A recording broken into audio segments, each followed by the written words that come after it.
se fala novamente em relação à questão da terceirização.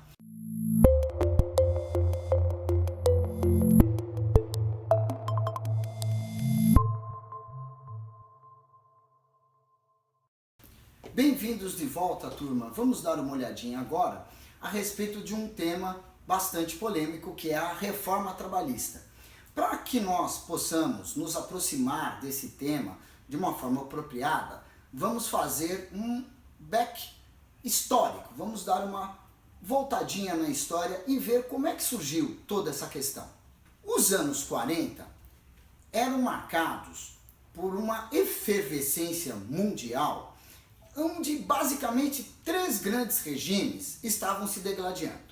Os liberais, o capitalismo, os Estados Unidos e uma boa parte da Europa, o socialismo já pelo lado da União Soviética e China, finalmente o nazismo, o nazifascismo, que tinha como grandes expoentes o Hitler e o Mussolini. Aqui no Brasil, desde 1930, nós tínhamos Getúlio Vargas. E não há meias palavras. Getúlio Vargas era um ditador desde 1930. Ele bloqueou as eleições presidenciais de 1930, em que muito provavelmente ganharia um paulista chamado Prestes Maia. Ele veio, tomou o Rio de Janeiro, colocou-se no poder e de 1930 a 1945, mudando o nome do regime um pouco, ele estabeleceu um regime ditatorial. Getúlio Vargas era um tirano, alinhado ideologicamente, inclusive, com o Hitler e com o Mussolini, ideologicamente.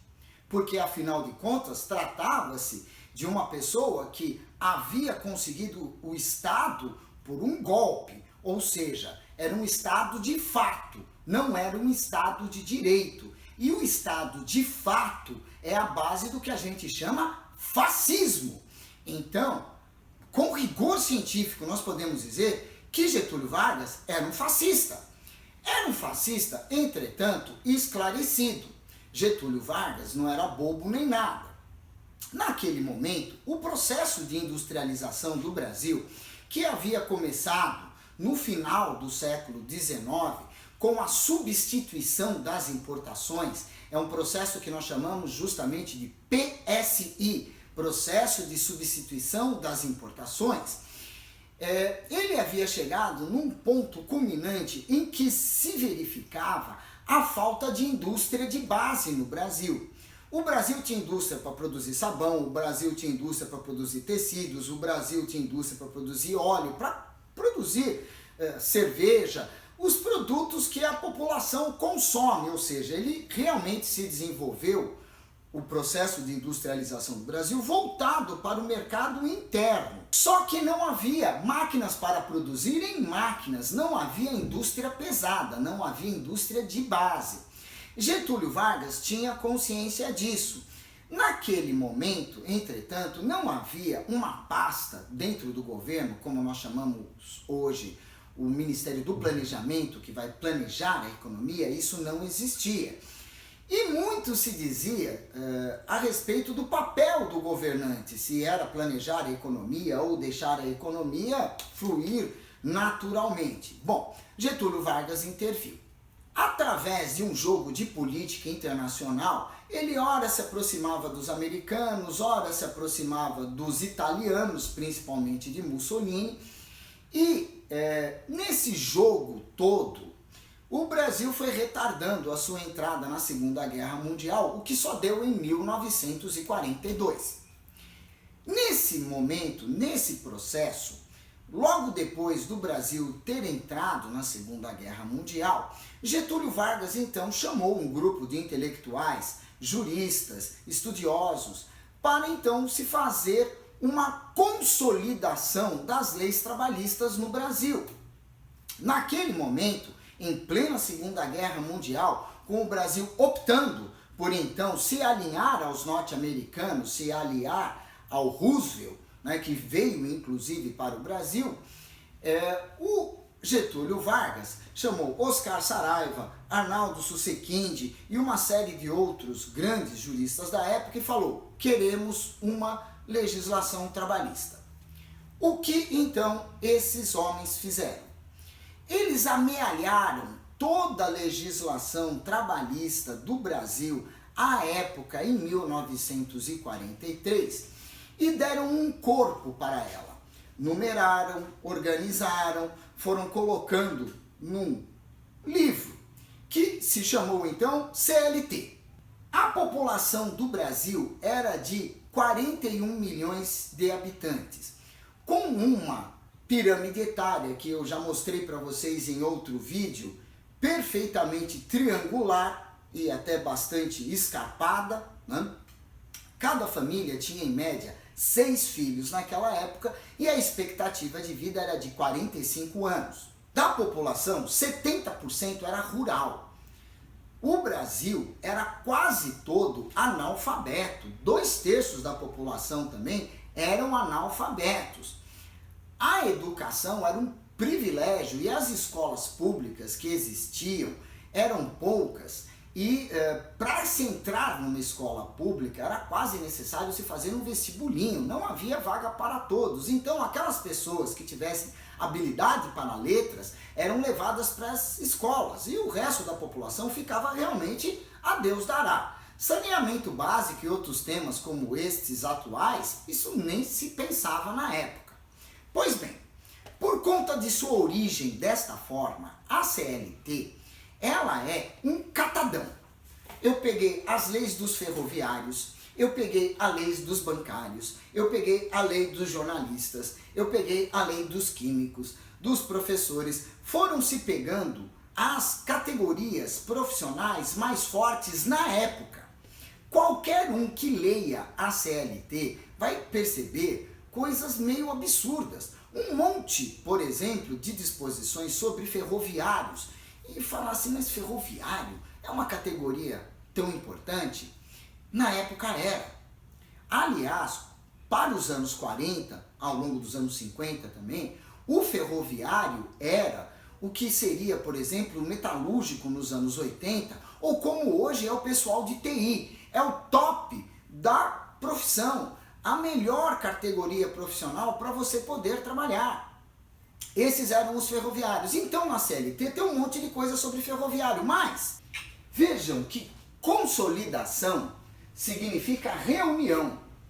Consolidação das leis do trabalho, então, significa que eu peguei tudo que tinha espaço e juntei. Por conta disso, o texto da CLT, desde a sua origem, ele carece de uma coerência.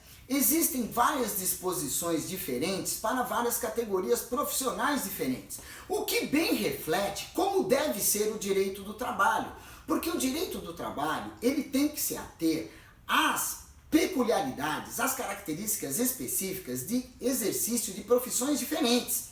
Isso a CLT já tem desde o Gênese. E por conta disso, ela tem coisas, por exemplo, a jornada do bancário é 6 horas, a jornada do ferroviário era 8 horas, mas poderia ser 10, a jornada poderia ser livre, a jornada poderia ser móvel, isso lá atrás, na CLT original. Curiosamente, o texto ele não foi sendo desenvolvido num sentido de flexibilização ao longo do tempo, mas pelo contrário, de endurecimento.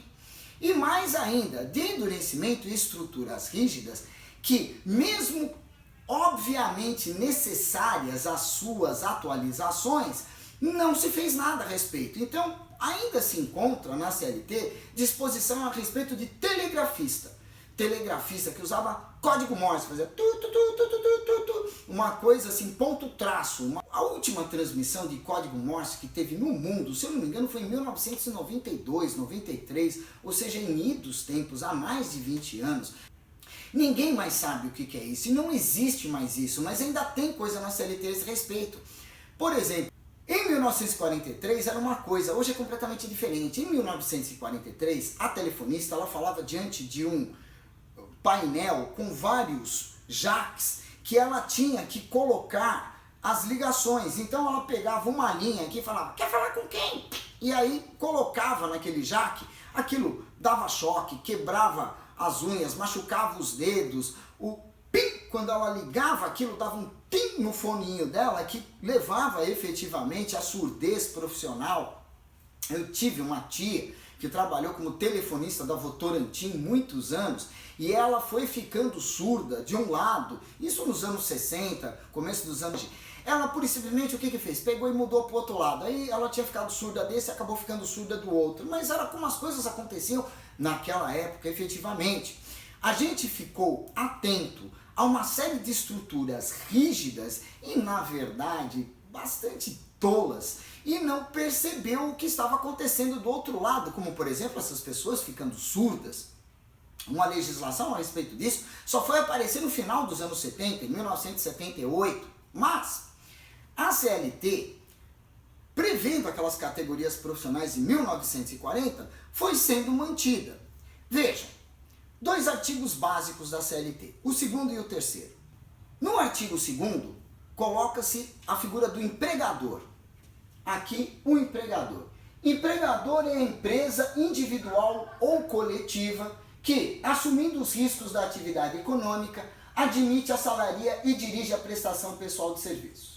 Para começo de conversa, o desenvolvimento do direito comercial na época de 1943 considerava que empresa poderia ser tanto uma pessoa jurídica quanto uma pessoa física. E naquele momento eles diziam empresa individual, quando se tratava de uma pessoa física. Empresa jurídica, empresa coletiva, quando se tratava de uma pessoa jurídica. Olha, essa estrutura não existe mais. Naquele momento, confundia-se a empresa com a figura do empresário. Hoje em dia, empresa é a atividade, não mais a pessoa. Não tem essa personalização. Aliás, hoje em dia, as sociedades anônimas, as estruturas das SAs, elas são piramidais e absolutamente despersonalizadas. É uma despersonalização do capital, é uma evolução do capitalismo, na verdade, que já existe no resto do mundo há muito tempo, mas que aqui no Brasil é combatida por questões ideológicas. Empresa individual ou coletiva não tem mais sentido no mundo de hoje. A gente costuma dizer pessoa física ou pessoa jurídica. Mas vejam que a ideia inicial era o empresário, uma pessoa que exercesse uma atividade econômica. Efetivamente, nesse ponto, reside uma pedra de toque da CLT. Ou seja, a atividade econômica, ela é risco do empresário. Tenha ele lucro ou tenha ele prejuízo, ele tem que assumir esse risco. É um risco de uma atividade econômica, como existe no mercado financeiro o risco de qualquer aplicação, por exemplo. Então, hoje em dia, nós consideramos que a empresa é a atividade, é a pessoa jurídica ou a pessoa física funcionando, na verdade, e gerando um resultado econômico. Por um outro lado, a CLT considera que empregado é toda pessoa física que presta serviço de natureza não eventual ao empregador, sob a dependência deste e mediante salário. Então vejam só, empregador é só pessoa física, não pode ser pessoa jurídica. E mais ainda, a relação de trabalho, ela é indeterminada, por prazo indeterminado, ela deve se prolongar no tempo e existe um elemento de subordinação, ou seja, é uma estrutura vertical. O desenho aqui mostra bem isso. Eu tenho um empregador aqui em cima e um empregado aqui embaixo. Existe uma estrutura de subordinação porque este atende ordens deste daqui e ele presta trabalho para esse e em contrapartida ele recebe salário. E o tempo disso tende ao infinito, ou seja, uma vez que se fechou um contrato de trabalho, esse contrato deve perdurar ad eterno. Essa é a regra do contrato de trabalho, que ele vigore por prazo indeterminado. Pois bem, uma vez que a estrutura foi cerrada dessa forma, fechou-se, vai ser uma estrutura vertical e ponto final. A CLT engessou a administração empresarial. Não existem outras formas de contratação a não ser por essa e por prazo indeterminado. Vejam que em 1940 o mercado de trabalho no Brasil era muito pequeno. A ideia que existia naquele momento era, uma vez que um empregado entre num emprego, ele nunca mais vai largar desse emprego. A CLT, ela foi desenvolvida numa época em que a economia era pequena, em que o Brasil era rural, onde a maior parte da população era analfabeta. E por causa disso, imaginava-se que o bom empregado ficaria na empresa até se aposentar. Isso era moeda vigente na época. Isso era o normal. Meu saudoso avô, que Deus o tenha, começou a trabalhar nos anos 20 no Banco da Cidade de São Paulo e se aposentou 40 anos depois no Banespa, e ele trabalhou praticamente a vida dele inteira no mesmo prédio. Ele nunca saiu de lá. Hoje em dia, quando você fica num emprego mais do que 3 anos, alguém pergunta para você, por que você se acomodou nesse lugar? A lógica é a pessoa hoje em dia realmente ficar procurando novas posições e melhorar a sua condição assim, e não dentro da empresa, pura e simplesmente. Aquele empregado que ficava 30, 40 anos trabalhando no mesmo lugar, esse empregado praticamente não existe mais. E mais ainda, hoje em dia nós vivemos uma época de engenharia genética, nós temos uma informação disseminada na sociedade ao alcance dos dedos, num celular ou em um computador. Mas é claro, isso não existia nos anos 40. Nos anos 40, a CLT inteira foi edificada em cima de princípios que muitas vezes não estão escritos na própria CLT, mas que tomam o trabalhador como hipossuficiente. O que significa hipossuficiente? Hipossuficiente quer dizer, ele não é autossuficiente, ele não se basta, ele não é forte por si, ele depende de outro. E ele é hipossuficiente por 2 pontos. Ele é hipossuficiente econômico e intelectual. Hipossuficiente econômico é uma coisa que a gente pode entender facilmente até os dias de hoje. Por quê? O trabalhador, efetivamente, ele depende do seu salário. Como ele depende do salário, ele é dependente economicamente de outra pessoa. Então ele é hipossuficiente, ele não é autossuficiente, ele não tem dinheiro suficiente para, aplicado, render-lhe o suficiente para a sua sobrevivência. Ele depende do salário para sobreviver e por causa disso o salário é considerado, muito corretamente, como verba de subsistência. E a gente não deve brincar com isso, é bem verdade. Mas hipossuficiência econômica é uma condição da maior parte dos trabalhadores ao redor do mundo. Ele depende do salário. Mas se pensava também que ele era hipossuficiente intelectual.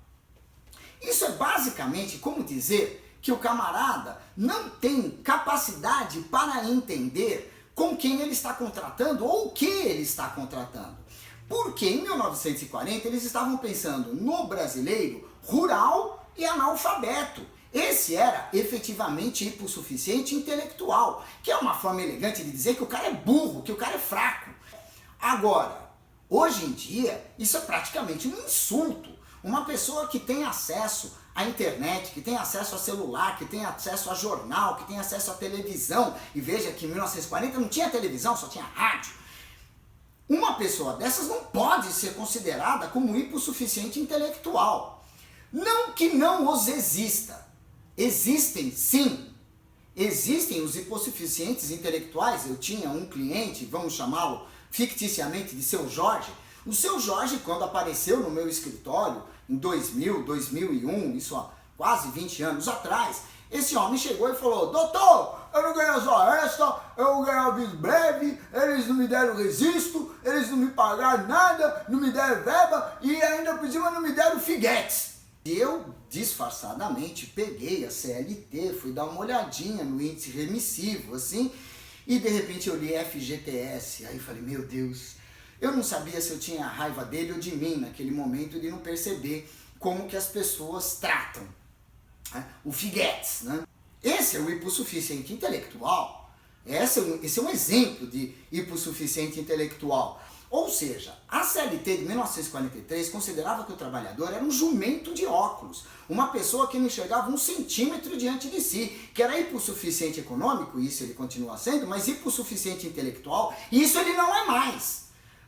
Pelo contrário, quando você trata essa pessoa como sendo ignorante, ele tem então vazão para agir de má fé.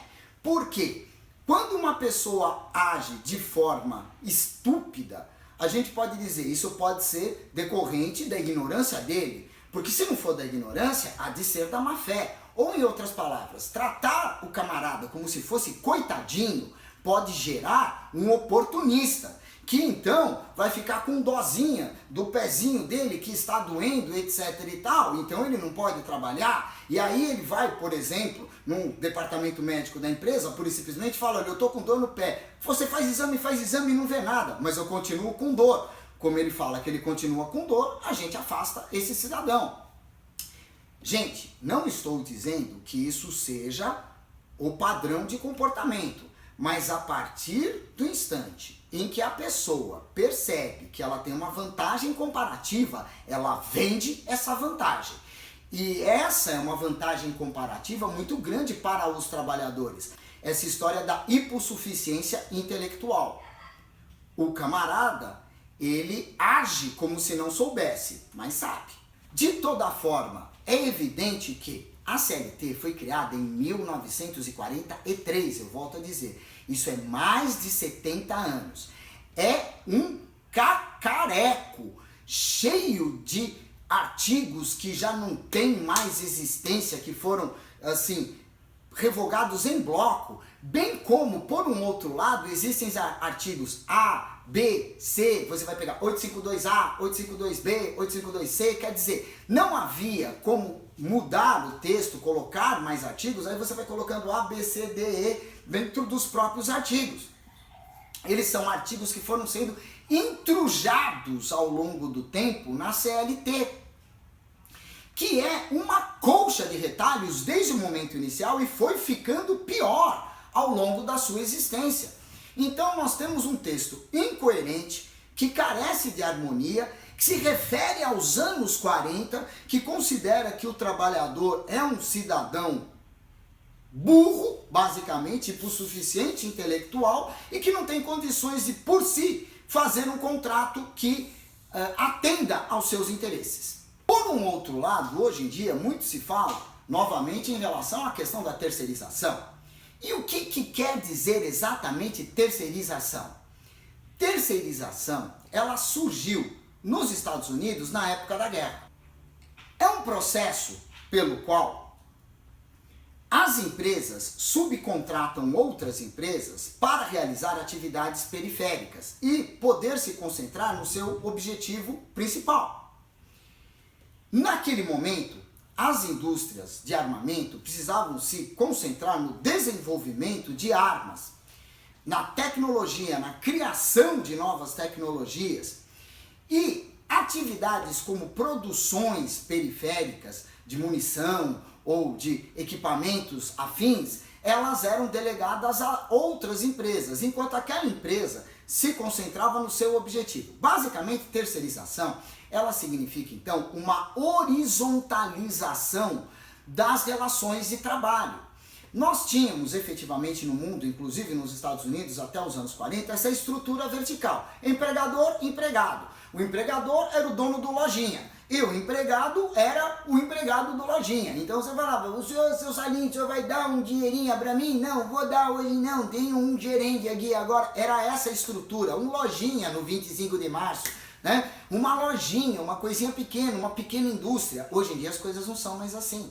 Hoje em dia as sociedades anônimas, elas são imensos conglomerados, inclusive de empresas que se associam para a realização de várias coisas ao mesmo tempo, mas cada uma delas com um objetivo.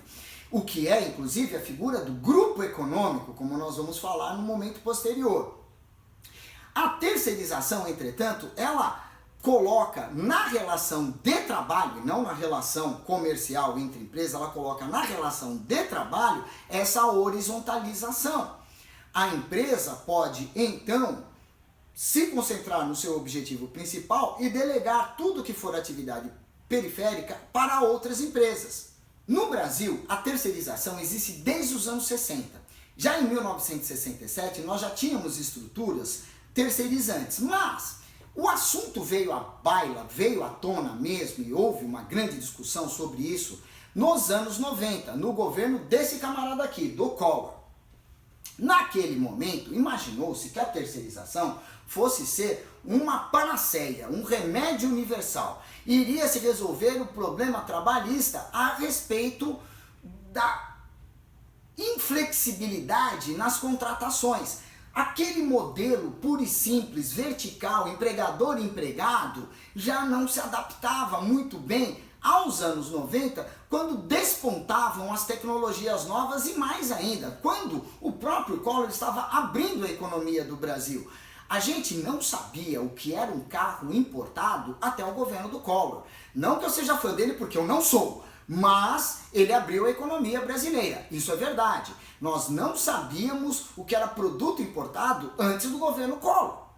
Só que isso, a par de trazer uma comparação para a nossa indústria, e muita da nossa indústria por causa disso foi sucateada, por exemplo, guarda-chuvas. Não existe mais fábrica de guarda-chuvas no Brasil, desde que existem os guarda-chuvas chineses, entrando aqui com tudo, né? Você compra um guarda-chuva chinês por R$10 na saída do metrô, está resolvido o seu problema. Mas efetivamente, turma, um guarda-chuva custava os olhos da cara antigamente. Nós comprávamos em lojas onde se vendia chapéu, onde se vendia capa de chuva e se vendia também, muito caro, guarda-chuvas. Hoje em dia o guarda-chuva é barato, porque são processos massificados e terceirizados de produção. Em cada lugar se faz um pedaço. Num lugar se faz o tecido, no outro pedaço se faz a vareta, no outro pedaço se faz a arte, no outro pedaço se faz o cabo. Então, nós temos várias estruturas concorrendo para a produção que, num momento final, faz o assembly,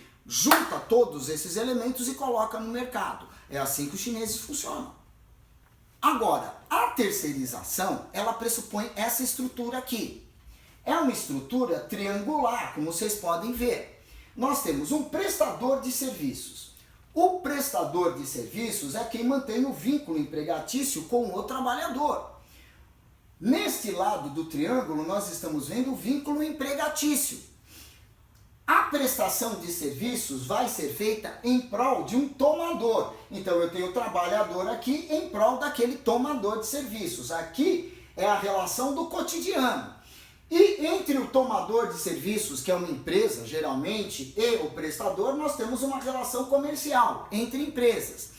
Pelo projeto que já foi sancionado pelo presidente da República, nós temos que a empresa prestadora de serviços é a responsável principal pelo contrato de trabalho, ou seja, caso haja alguma reclamação trabalhista contra essa empresa, ela é a principal responsável. E mais ainda, no ponto de cá, a tomadora é responsável subsidiária. Subsidiária quer dizer, ela é a segunda responsável. Então existe um benefício de ordem nessa relação.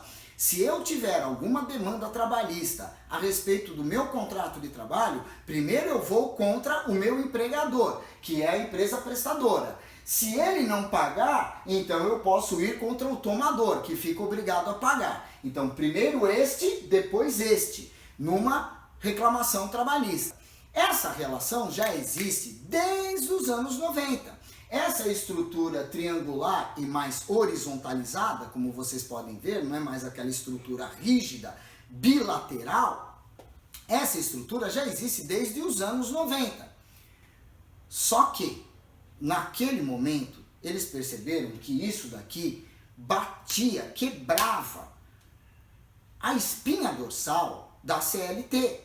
Porque a espinha dorsal da CLT é a relação bilateral, vertical, empregador e empregado, é uma relação personalizada, que, como eu disse para vocês, hoje em dia não deve existir mais nas estruturas empresariais modernas. Por conta disso, no começo dos anos 90, o Tribunal Superior do Trabalho teve uma ideia genial. Vamos separar atividades meio de atividades fim. Gente, isso só existe aqui no Brasil. não existe mais em nenhum outro lugar do mundo. Isso é uma ideia tupiniquim, essa é uma ideia de Pindorama.